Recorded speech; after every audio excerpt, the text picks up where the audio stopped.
இருதயத்துல நன்றி இருக்கிறது ஒண்ணு, ஆனா அந்த நன்றிக்கு நம்ம ஒரு வாய்ஸ் கொடுக்கணும். என்னது? Because there is something about you expressing it.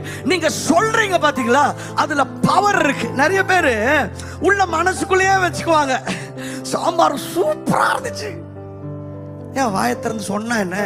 See, உள்ள இருக்குதுல, அதை எப்பயுமே வெளியில சொல்லணும். சாம்பார் நல்லா இருந்துச்சு, சாம்பார் நல்லா இல்லாம இருந்திருக்கலாம், ஆனா அந்த முருங்கா உங்களுக்கு பிடிச்சது பாத்தீங்களா, முருங்கா நல்லா இருந்துச்சு. எது நல்லா இருந்துச்சு அதுல ஸ்டார்ட் பண்ணுங்க. Amen. Hallelujah. See, உள்ள இருந்தா மட்டும் பத்தாது. எல்லா ரிலேஷன்ஷிப்லயுமே நீங்க எதுக்கு கிரேட்ஃபுல்லா இருக்கிறீங்க அதை நீங்க சொல்லணும். You got to be vocal about your gratitude. Amen. அவரை பார்த்து சொல்லணும், அது ரொம்ப முக்கியம். சிலர் சொல்றதே கிடையாது. எதுக்கெல்லாம் ஆண்டவருக்கு நன்றி சொல்றீங்க? அந்த வாயை தந்த ஆண்டவரே நன்றிப்பா, நல்ல உடம்பு கொடுத்தீங்களே நன்றிப்பா, கிட்னி கொடுத்தீங்களே நன்றிப்பா, ஆண்டவரே எனக்கு நல்ல வீடு கொடுத்தீங்களே நன்றிப்பா. நன்றி சொல்லுங்க.